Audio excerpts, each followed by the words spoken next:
Hey guys, this is Matt Harmon, the creator of the reception perception methodology, my own unique, in-depth way of evaluating wide receivers, both college prospects and current NFL players.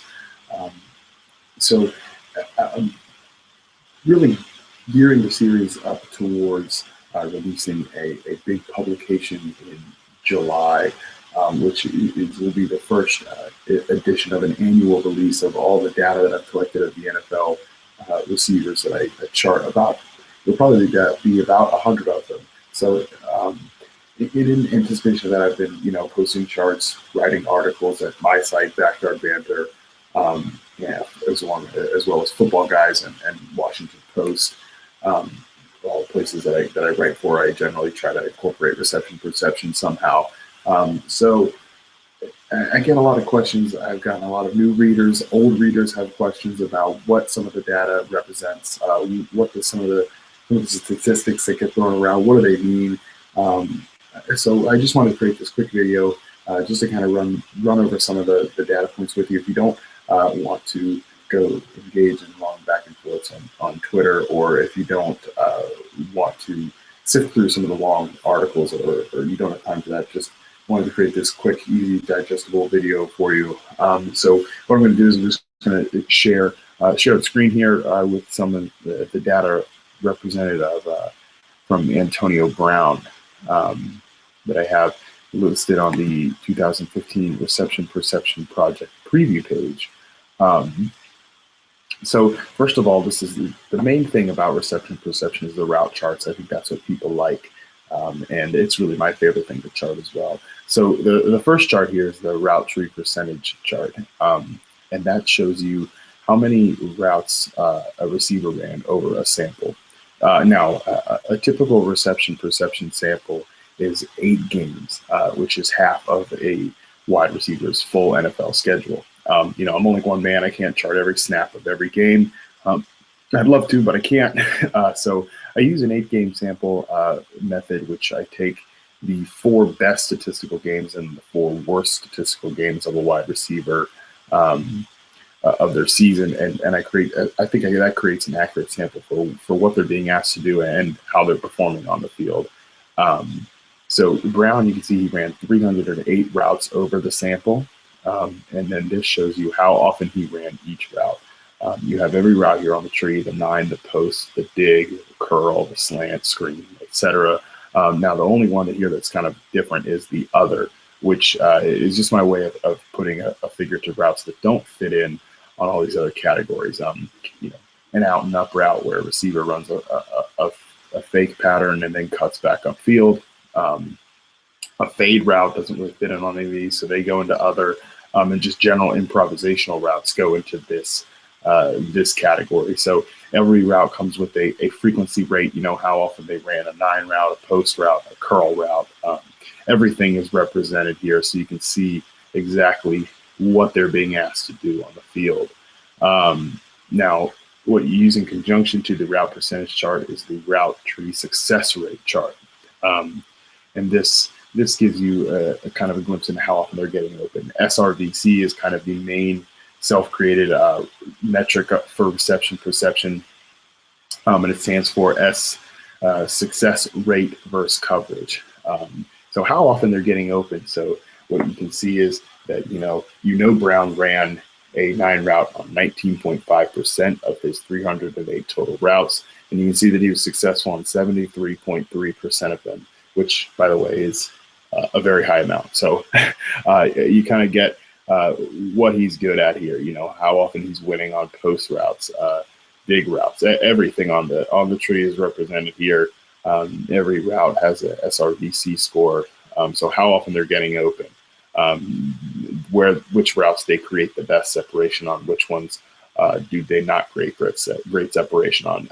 Brown doesn't really have any negative scores because he's a great player, but some of the other ones you'll see that they're successful on underneath patterns like flats and slants, but they don't have good SRVC scores on vertical routes like 9s or corner routes. So you kind of wonder whether they're a deep threat, whether they can take the top off the defense. Other guys, you see they don't run a lot of out or dig routes.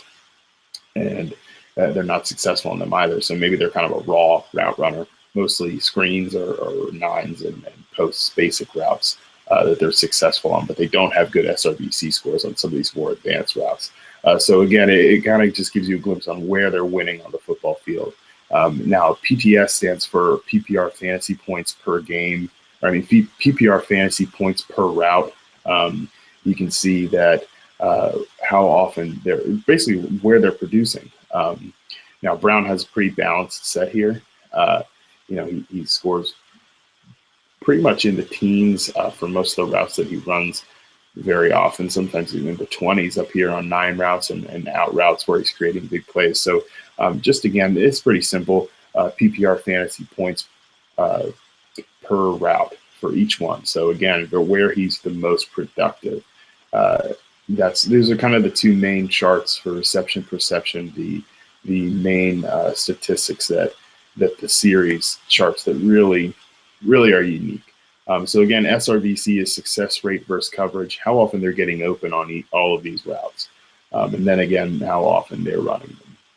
So that's real. I like to say that you should use these two charts kind of in conjunction, let them give each other context. So some of the other data points we have here on the spreadsheet. Now, alignment data is pretty straightforward. Depth of wide receiver and where he lined up. Where there was the player behind the line of scrimmage or what's he attached to the line of scrimmage, a percentage rate for each one of those. And then where did he line up? Was it the right outside receiver spot, the left outside receiver spot? Was he in the slot or was he even in the backfield? There's a percentage point for each of those. And I like to think that this lets you know what receiver they are. Are they a flanker? Are they an X? Are they a slot receiver? Are they kind of a gadget player? Do they play a lot in the backfield and the slot? Are they kind of the number one receiver? Do they play on the left side of the field, the right side of the field, on the line of scrimmage a lot? Again, just kind of gives you a hard figure of what sort of archetype do they fit into. Now, the tackle breaking measurements highlighted by the open field attempts or in-space attempts. Brown has a lot with 41. Now, in newer reception perception charts, I list these as in-space attempts because really the goal here is to quantify how often, is he getting in space? Is he in an opportunity where he can break a tackle? You hear a lot in anecdotal analysis that all teams just need to get this player into space and he'll make plays. But that's hard to do. And I don't think anybody's doing a really good job of showing just how often it's being done. So what reception perception attempts to do is to not just give you a number, but also in newer editions, it'll give you a percentage of routes, so Brown, how many times was he in space? Was it 13.1% of his routes? I think it's his actual figure. Again, just shows you how often they're catching passes in situations where they can break tackles. And then everything is charted here, how often was he dropped on first contact? How often did he break one tackle? How often did he break 2 or more tackles? So again, everything is charted there for tackle breaking data. Really an interesting way to kind of look at how they're making plays after the catch. Now, target data is different than just looking at targets in an offense. I think that could be misleading sometimes. So what I do is I chart how many times on a per route basis they were targeted. 31.8% of Brown's routes he was targeted. That's a high route. That's a high percentage. And again, that shows you just how involved he was with his offense. And then there's a catch and drop rate, which is pretty self-explanatory. How many percent, what percentage of their targets did they catch? What percentage of their targets did they drop? Now, again, continuing on SRVC data, I chart against each form of defense. How often did they beat man coverage? How often were they open in zones? How many times did they beat a double team? And press attempts. How many times did they get off the line of scrimmage cleanly against press coverage? So everything here, these are SRVC scores on a coverage basis. And again, that's success rate versus coverage. So you can see here Brown was successful on 79.7% of his man coverage attempts, 93.6% of his zone coverage attempts. By the way, that's a really good number as well. I don't, reception perception helps show, but I think we all know Antonio Brown's one of the best receivers in the game. And then the last piece of data is the contested catch conversion rate. We hear a lot about how good is a receiver winning the ball in traffic, getting off his feet or winning passes with defenders draped all over him. And so again, just a quantifiable data point here. Brown went up for 22 contested catches and came down with 81.8% of them. And that's a very good figure too. So again, this is a self-explanatory one. Contested catches, how many did they win? Again, the big thing here is the two charts, SRVC explaining that and kind of giving you a glimpse into how you can use these two charts together. But so that's kind of a rundown of reception perception. This is the project preview page where you can find an example of Brown's data, as well as links to all the articles that have come out previewing the publication that's coming out in the summer.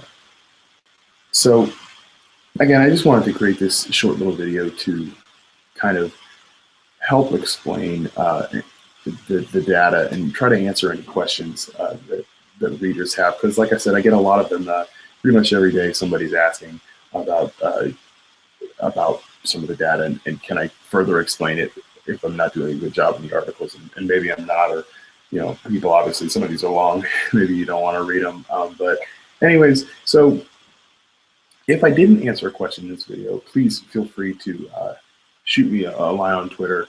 I'm at MattHarmon_BYB. If you somehow came across this video without already following me, that you can ask me questions about reception perception there. And again, we're building up here to releasing a publication in July.